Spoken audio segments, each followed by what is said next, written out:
Par moments, nous nous perdons inutilement. La priorité, c'est Jésus. C'est pourquoi il a dit, cherchez premièrement le royaume des cieux et sa justice. Et le reste, là, vous sera donné là-dessus. Mais le royaume des cieux et sa justice que nous cherchons, c'est la marche quotidienne avec Jésus. Il est temps, il est grand temps que nous arrêtons d'être ces chrétiens traditionnels. Ces chrétiens traditionnels ou classiques qui ne sont chrétiens que le dimanche.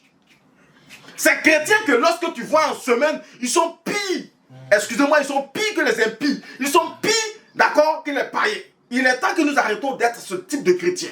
Il est temps que nous soyons des chrétiens modèles. Chaque jour, je pèse bien mon mot, j'ai dit chaque jour. Du lundi au dimanche. Est-ce que quelqu'un peut dire du lundi au dimanche? Du lundi au dimanche. Où que je sois, dans quelque position que je me trouve, quand on me trouve, on doit me trouver en tant que chrétien. Amen. Amen.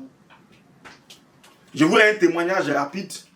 Hier, j'allais au travail et j'ai pris le train, j'ai pris le RER avec un jeune homme qui, avant qu'on ne prenne le RER, m'a abordé. J'étais à une gare et il m'a dit, m'a salué poliment. Bonjour monsieur, j'ai répondu, il dit, bah, c'est l'une des rares personnes d'ailleurs qui m'a salué avant de me demander quelque chose. Et il me dit, il veut aller dans une localité qu'on appelle Juvisy, mais il ne sait pas comment aller. Et tout, c'est quel train il va prendre et tout. Donc je lui dis, bah ça tombe bien, je ne vais pas là-bas, mais c'est sur mon chemin.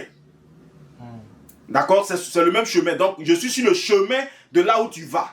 Donc viens, je vais te montrer juste la station où on doit prendre tout. Et il m'a suivi. On est monté et tout. Donc on s'est assis. Donc il était assis en face de moi.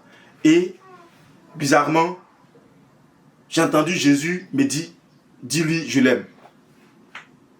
Et je lui dis, Jésus t'aime. Il me regarde, il sourit et il me dit, merci monsieur. Et il ajoute, merci Seigneur. Amen. Du coup, j'ai caquillé un peu les yeux. Ah, il connaît Jésus, ah, c'est bien. Et le jeune homme de continuer, je priais dans mon cœur pour que ce soit quelqu'un, d'accord, envoyé par Dieu qui puisse me guider aujourd'hui. Parce qu'il n'est pas de la région parisienne. Il n'est même pas de la zone. Il est venu voir sa soeur, il a pris son avion, il est descendu.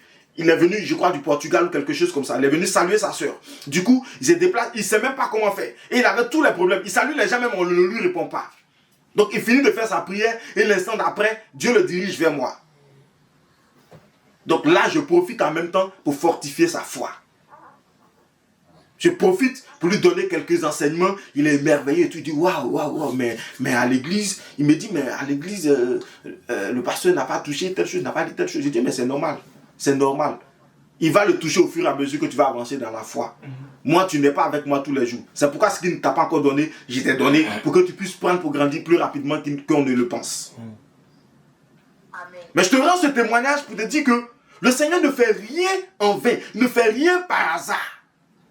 Tant que tu vas chercher à aller sur son chemin, il sera toujours avec toi. Tant que tu vas marcher avec lui, il enverra des personnes au moment opportun pour bénir ta vie. Quand tu seras dans des complications, il enverra quelqu'un pour te sortir de ces complications. Vous souvenez-vous de l'épisode d'Élie dans le désert?